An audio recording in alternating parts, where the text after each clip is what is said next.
Halo guys, kembali lagi di Riko Official. Jangan lupa like, comment, and subscribe ya. Troy terus mengurung diri di kamar. Tidak makan, tidak minum, ataupun melakukan kegiatan lainnya. Bahkan kamar dikunci. Benar-benar tidak ada aktivitas dari dalam kamar. Venita dengan setia menunggu Troy keluar. Dia tidak tahu apa yang terjadi. Tapi yang dia tahu, dirinya khawatir dengan keadaan Troy. Ditambah lagi luka yang terlihat di wajah. Mungkin tidak hanya di wajahnya, di sekujur tubuhnya. Tengah malam ini, Venita memutuskan untuk tidur di ruang tengah. Dia melakukan itu agar dapat dengan cepat mengetahui kalau Troy keluar dari kamar. Dan benar saja, Troy keluar dari kamar malam itu. Diam dan pura-pura tidur. Venita tidak bergerak, dan hal mengejutkan itu terjadi. Troy tiba-tiba saja menjatuhkan dirinya duduk di sofa tempat Venita merebahkan tubuhnya. Setelah keheningan yang lama, Troy mendekati Venita. Bau alkohol menyengat saat Troy mendekatkan tubuhnya ke tubuh Venita. Beberapa menit sebelum Troy mengangkat tubuhnya dan kembali menegak minuman yang ada di gelasnya. Astaga, bikin kaget saja. Hampir aja jantungnya copot. "Kamu tidur?" Suara Troy terdengar serak. Venita masih saja terdiam, tidak bergerak maupun bersuara. "Kenapa kamu mau nikah sama laki-laki seperti aku? Kamu tahu kalau aku hanya mencintai satu perempuan saja, Bella. Cuma dia yang aku cintai. Jangan harap kamu bisa menggantikan posisi Bella di hatiku." Setelah omongan yang panjang lebar itu, Troy kembali mendekatkan wajahnya ke wajah Venita. Ya Tuhan, kenapa dia begini di saat mabuk? "Apa kamu tahu, 2 tahun lebih aku nyariin dia. Semua usaha aku kerahkan buat nyari keberadaan dia. Tapi apa balasannya sekarang? Dia malah nikah sama laki-laki lain. Bahkan dia hamil sama laki-laki itu." Kembali hening, Venita perlahan membuka matanya, mengintip apa yang dilakukan Troy. Baru setengah jalan membuka matanya, Venita kembali menutup matanya. "Apa ini balasannya karena aku manfaatin kamu? Apa kamu mengutuk agar aku gak bisa bersatu sama Bella? Apa kamu diam-diam berdoa ke Tuhan supaya aku menderita?" Terdengar suara Troy tercekat. Tubuhnya bergetar. Troy menangis. Hening kembali menyergap. Saat akan membuka mata, Venita terkejut saat mendapati dirinya tidak bisa bergerak. Troy ambruk di sofa dan menindih tubuhnya. "Troy?" Venita memanggil nama itu. Beberapa kali dipanggil, sang empunya nama tidak bereaksi. Bahkan setelah beberapa saat Venita berusaha membangunkan, Troy masih bergeming. Lalu suara napas yang teratur seolah mengisyaratkan bahwa Troy sudah jatuh dalam tidurnya. Setelah berusaha untuk keluar dari kungkungan tubuh Troy, Venita tetap saja tidak berhasil. Yang ada posisi Troy sekarang berada tepat di depannya dengan lengan yang melingkari pinggang Venita. Pada akhirnya Venita pasrah. Nggak akan terjadi apa-apa. Dia akan segera sadar setelah ini. Venita berusaha meyakinkan dirinya sendiri. Matahari pagi memancarkan sinarnya, memberi kehangatan untuk semua makhluk bumi, tak terkecuali Venita yang entah sejak kapan tertidur dalam pelukan Troy. Sesekali berusaha membangunkan Troy, dan akhirnya yang berusaha dibangunkan membuka matanya. Wajah Troy tepat berada di leher Venita, sehingga setiap tarikan dan hembusan nafas terdengar oleh Venita.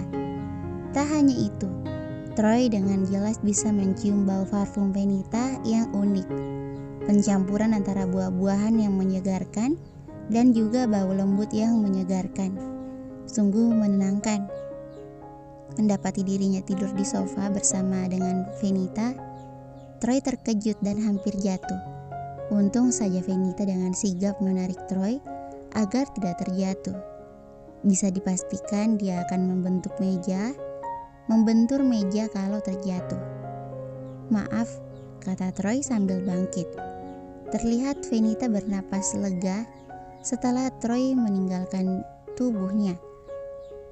Venita hanya menganggukkan kepalanya. Aku ke kamar mandi dulu. Lalu Troy meninggalkan Venita yang masih terduduk di sofa. Shit, Troy, kamu gila. Seharusnya kamu bisa mengontrol diri kamu. Bisa-bisanya kamu melakukan hal murahan itu dengan perempuan lain. Troy hanya bisa mengutuk dirinya sendiri begitu masuk ke kamar mandi. Untuk menjernihkan pikirannya, Troy mandi dengan air dingin. Berharap dinginnya air yang membasuh tubuhnya bisa membuat Troy berpikir dengan tenang. Untuk beberapa saat, tubuh dan pikirannya tenang. Tapi untuk beberapa saat, otak Troy secara otomatis mengingat-ingat bau wangi parfum Venita yang tercium olehnya. Sekonyong-konyongnya, Troy berusaha mencari persamaan antara parfum Venita dan parfum Bella. Hampir mirip.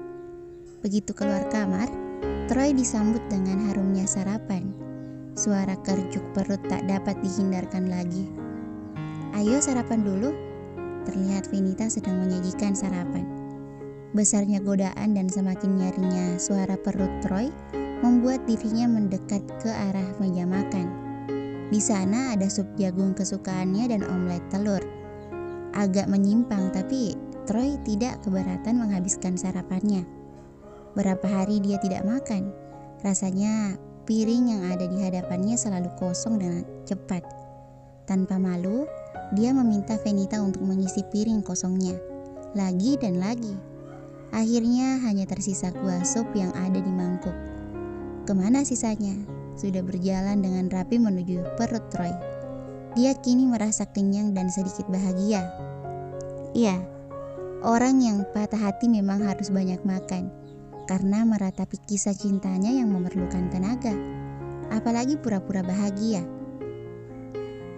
Boleh aku mengobati lukanya? Venita bertanya, hati-hati. Sejenak Troy memikirkan tawaran itu. Dia harus terlihat baik saat kembali ke Indonesia. Oh, dan juga Nyonya Darin tidak boleh tahu tentang apa yang terjadi di sini. Pada akhirnya dia menyetujui ide Venita. Keduanya lalu pindah ke sofa yang ada di depan televisi. Begitu menyadari apa yang telah terjadi di atas sofa itu, keduanya langsung canggung. Namun dengan segala profesionalisme Venita, dia tetap mengobati luka yang ada di wajah Troy dengan tenang. Jangan sampai Mama tahu tentang kejadian hari ini, kata Troy lirih. Venita hanya menganggukkan kepalanya. Terkadang Troy tidak bisa menebak apa yang dipikirkan oleh perempuan yang ada di depannya ini. Semuanya serba tak terduga, tapi terkadang dia sangat mudah untuk ditebak. Hanya dengan melihat matanya saja, dia bisa tahu apa yang dipikirkan perempuan yang kini menjadi istrinya itu. Beberapa kali Troy merintih kesakitan saat Venita terlalu menekan lukanya. Dengan segera Venita menjauhkan tangannya dari wajah Troy dan menghentikan proses pengobatan. Sisa honeymoon ini dihabiskan keduanya dengan berada di apartemen. Selain proses penyembuhan luka akibat pukulan pada wajah Troy yang belum diceritakan alasan dan bagaimana dia mendapatkan luka itu, Venita juga menghabiskan sisa hari dengan mempersiapkan kepulangan mereka. Sesekali dia bertemu dengan Daniela. "Jadi kapan kalian akan pulang?" tanya Daniela saat keduanya tengah mengantri kopi. "Lusa kami kembali ke Indonesia," jawab Venita.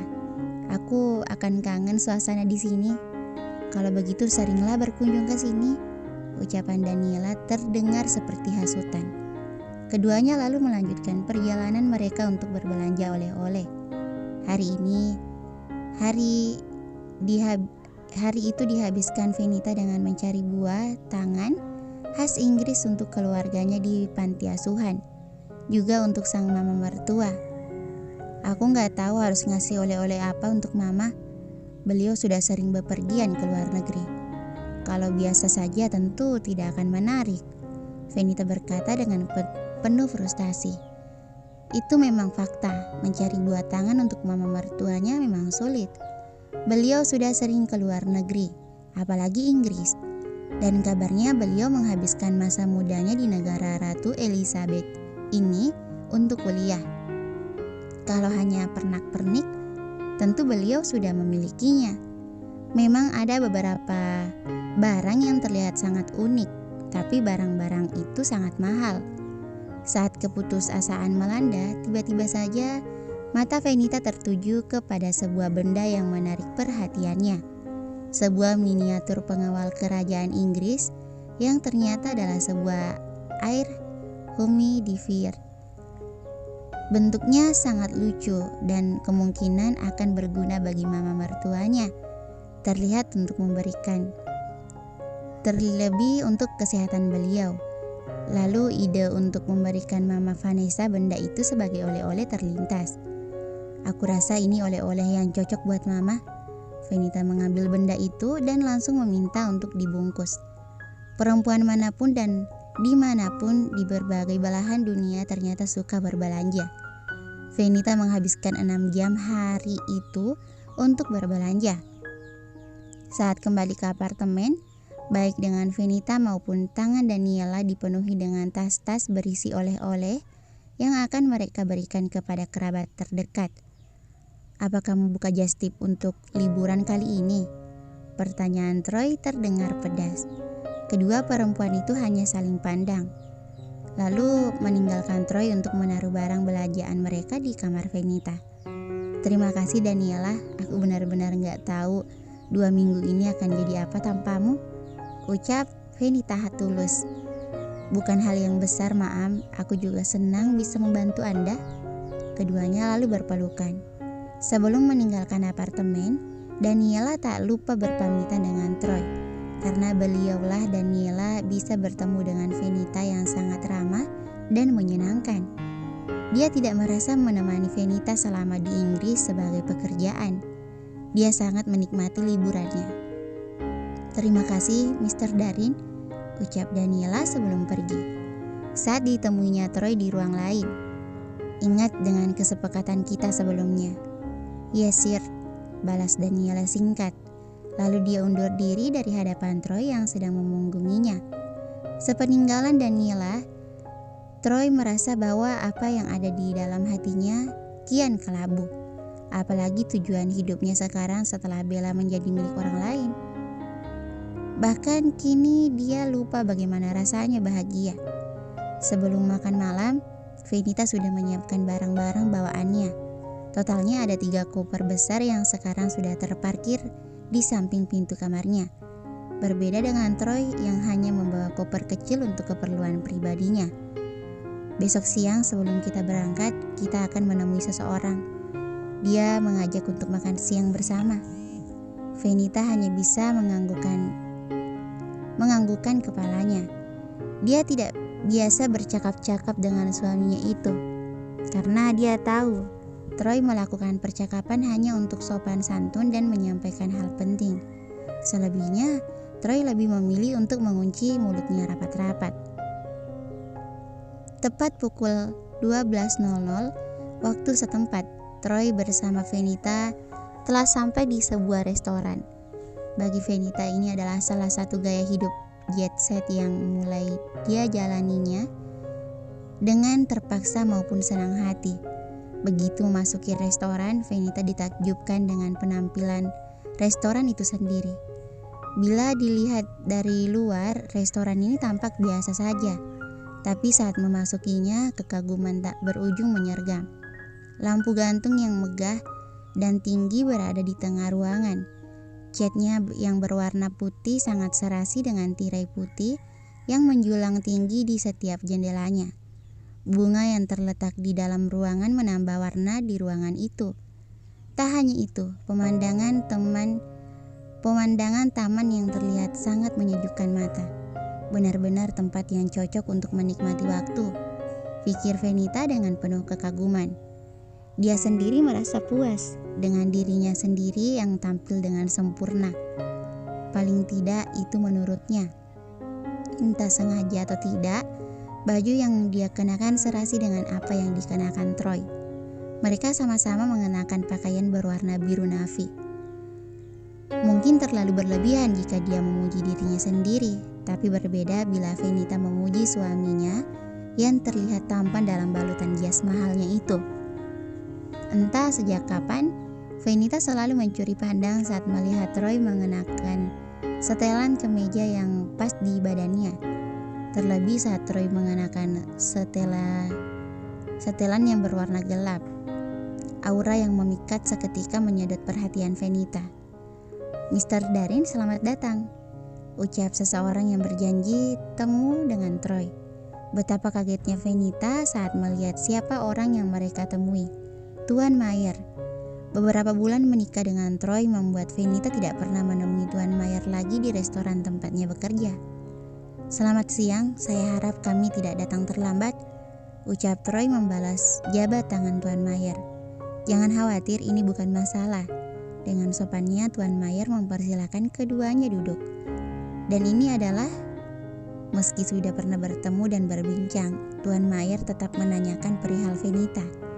Entah apa rencana Tuan Mayer, tapi tampaknya dia tidak ingin Troy mengetahui bahwa mereka pernah bertemu.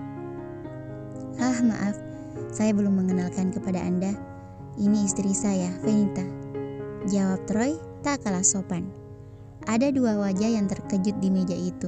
Fenita yang terkejut karena Troy memperkenalkan dirinya kepada Tuan Mayer dengan sebutan istri. Bisa dibilang ini pertama kalinya Troy menyebut dirinya dengan sebutan itu. Wajah kedua yang terkejut adalah Tuan Mayer. Terlihat dari ekspresinya yang berubah saat Troy memperkenalkan Fenita sebagai istri. "Wah, selamat untuk pernikahannya. Maaf saya tidak mendengar kabar pernikahan Anda sebelumnya." Tuan Mayer segera menguasai dirinya. "Kami memang belum mempublikasikannya, jadi jangan merasa bersalah." Setelah basa-basi sebentar, ketiganya lalu menikmati makan siang dengan tenang. Sesekali beberapa obrolan ringan terselip, entah itu Tuan Mayer yang memulai ataupun Troy. Lalu mereka beralih ke perbincangan yang serius tentang pekerjaan. Mereka hanya akan menjadi pengganggu. Fenita memilih izin untuk menikmati pemandangan di luar. "Jangan terlalu jauh," ucap Troy sambil melingkarkan tangannya di pinggang Fenita saat perempuan itu bangkit. Fenita membalas dengan senyuman, dan saat undur diri dari hadapan Tuan Mayer, Fenita hanya menganggukkan kepalanya. Untung saja restoran ini memiliki taman yang sungguh memanjakan mata. Kolam ikan dengan air terjun buatan membuat pendengarannya terasa damai. Suara gemercik air seperti alunan lagu yang dimainkan oleh alam. Sungguh indah, ditambah lagi bunga-bunga beraneka warna yang tumbuh dengan subur. Pemandangan lain yang memanjakan mata. "Kamu bisa memberi makan ikan kalau mau."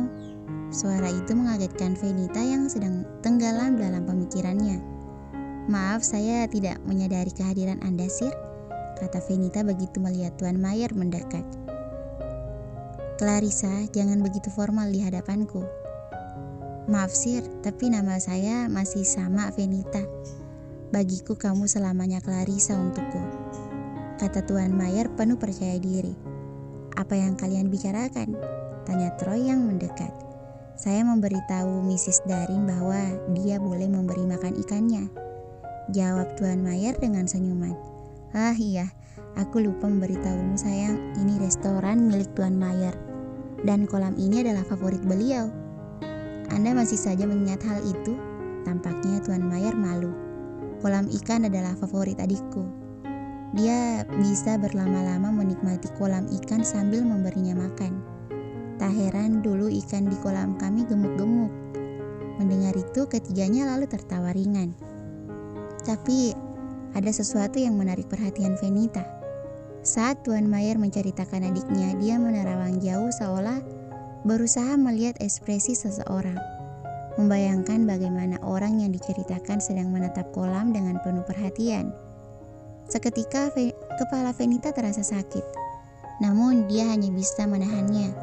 tidak mau merusak suasana yang sedang berlangsung. Bersambung, thank you for watching.